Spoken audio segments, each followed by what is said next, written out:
Hi everyone, I'm going to be talking through pattern markings on patterns. So I've got a few different patterns here in front of me, and I've also got a piece of calico here. I'll explain some things like when you're cutting on the fold and how to find your straight grain when you're lining them up with your pattern markings. So I've just got a simple simplicity top here. So I'll start with the front. And the first thing I'm going to talk about, you can see I've put lots of red lines around here, but the first thing I'm going to talk about is this center front fold. So whenever you see the center front fold, it does mean that the pattern needs to be placed on the fabric on the fold. So you see here I've got a piece of calico. I know the straight grain is running up and down the fabric, so I've folded it over like this. And then that means I've got a nice fold here. So this center front fold of the top would be going on the fold in order to cut it out. Now, see how there's no other sort of line on here to show the straight grain? And I'll just show you on another pattern. Say this is the back, and see how there's a nice line here. So what you need to understand is that when there's a center front or a center fold and it says place on the fold, this line here is telling you that it's the straight grain as well. So basically anything with an arrow at the top and bottom, that is talking about your straight grain. I think that was something that took me a little bit to figure out when I was first starting out. I thought, why isn't there a straight grain on here? And it's because this is your line telling you it's a straight grain, but it's just giving you a bit of extra information saying, hey, you also need to put it on the fold. And those two arrows are telling you that. So that's straight grain. Now, I was also just going to point out, so that is the center front. This center pack though doesn't have those arrows because it isn't getting cut out on the fold. It just simply says center back there. So make sure you do try and read everything that is on these patterns because it is important. Now also this back overlay part of the pattern is interesting. I thought I'd show it to you as well because the grain line, we're very used to seeing it going up and down patterns. But because this is a back overlay, and I think it's lace, the recommendation is to cut it on the cross grain. So when you're laying out your pattern, you might think, oh, I'm going to put them all up this way. Just always look for where these arrows are going. So you see on this one, you would need to be turning it that way because as we know, this is a straight grain here. We need that straight grain to go up and down. So you'd be turning that this way when you cut it out.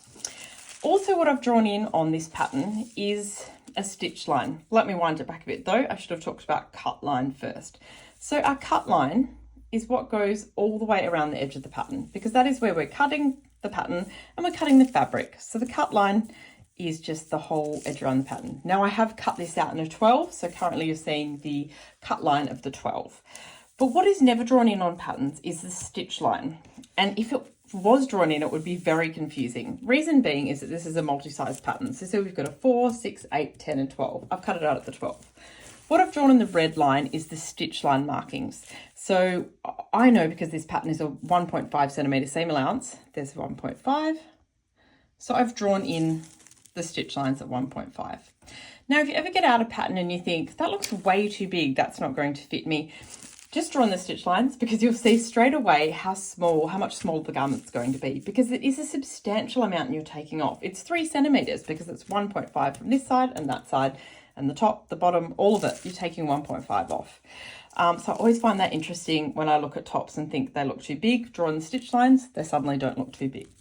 The other thing when you need to draw in these stitch lines is if you're doing any pattern alterations. I know it's very tempting to just cut a bit off the side, but what you should really do is draw in your stitch line because that is where your pattern pieces are being joined together. So draw in your stitch lines, do your alterations, say if you need to take off a centimeter and a half, then add back in your seam allowance and then sew up your garment again or your toile, your mock-up, whatever you're sewing. So that's what stitch lines are so important for. So I'll go back to my front now and talk about some of the other markings on there. So the other markings that are super important are notches. Now you can see here, there's a notch here at the side seam, there's a notch at the underarm, and there's a notch at the shoulder seam. Now I will also point out on the back, you'll see for the arm that there's 2 notches. So always on all patterns, unless it's a French pattern, French patterns often have 1 notch for the back. That's where it can get a little bit confusing depending on which patterns you're working with. But if you're working with the big 4 commercial patterns like your Simplicity, your Vogue, your Burda, it'll always be 1 notch for the front, 2 notches for the back. Now this is very handy if your front and back look quite similar. You've cut them out, you're about to put your sleeves on, and you think, oh gosh, which is the front and the back? So it's very handy always having 2 notches for the back, 1 notch for the front. So that's sleeve and underarm notches. So the sleeve will have the one notch, as does the underarm, and same with the sleeve, we'll have the double notch for the back, same as with the underarm. So notches are super important because that is how you join up all of your pattern pieces together. It's how you put your jigsaw puzzle together. So I'll just show you here on this is the front. So if we were matching up these side seams, we'd be joining them here. So you can see those notches match up there. But remembering, again, this is the cut line. We would actually be matching it about 1.5 in. So it'd be about there.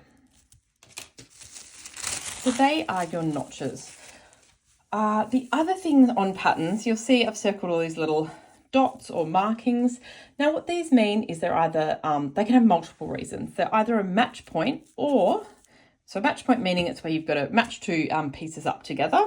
And so you'll see here on the arm, there's one because there'd be one on the sleeve. So that's saying the sleeves needs to match to the underarm here.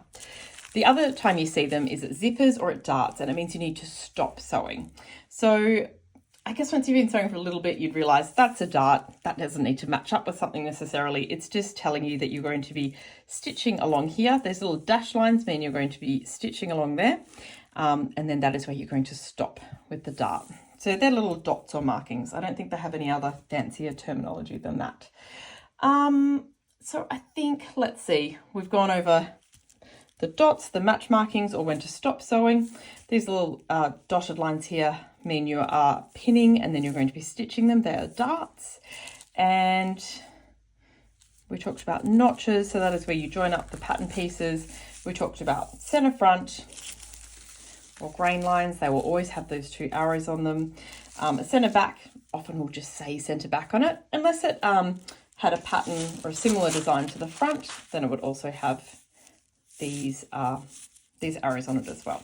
So sorry, that was the other thing I said I would show you, was when you're working with your calico or your fabric, how you would be lining up this straight grain. So I showed you how we did it on the center front. But if you're working with this pattern piece here, where this grain line's all the way over there, the easiest way to do it, you can do it with a ruler or a measuring tape. But you're basically, there's two different markings here. So I'll just put the measuring tape at one point and go across. That lines up 23 centimeters. Now we'll do it at the bottom, and that's about 22.5. So what we need to do is just shimmy the pattern over a little bit. So I'll exaggerate it as well. So say if it was really wonky like this is our straight grain, we need to line it up with that. So I know this is the straight grain because it's the selvage. Well, this is the fold, but the selvage meaning, say, the piece of the fabric over here. So I've folded it on the straight grain because I know where the selvage is. So it doesn't matter either if you're which end of the fabric either. As long as your fabric is cut on the selvage and the straight grain, and you know it's cut nice and straight, you need to get that measuring tape and measure it with your selvage. So again, that's about 23. And if we were over here, that's about 25. So we know that's not right. You can sort of eyeball it often just to make sure it looks quite straight. And then I still always measure it though. I'd never just leave it. So now it's a bit under 25. Let's just check that. Need to shimmy it a little bit more. Like I said, you can do this with a ruler as well. So I'm happier with now where that is. So that's when you bring in your pins. I often put just my big pin bowl on top because it just weighs it down a little bit. And you can just start pinning in your pattern. And always just look at what it says on the pattern. So for this one, this says cut to of fabric, cut to of lining. So I have got this on a folded piece of fabric. It doesn't matter that it's got this fold here. I'm cutting out two pieces, so this is perfect where this pattern is laid. So they are all the markings that are important on patterns. Always read everything on the patterns, transfer all of these markings onto your fashion fabric or your calico, and transfer them with either you can use bright coloured thread, or you could use markers, whatever it is that you find works best. I like to just snip in my notches when I'm working on woven fabric. So as in I just get my scissors and do a little cut. On knits or anything that looks like it wants to fray, like chiffons or silks, I will do a coloured thread to put in all my notches and my dart markings. So they are all the bits and bobs on patterns. Make sure you always transfer them, and I hope this helps with your sewing and your garment making.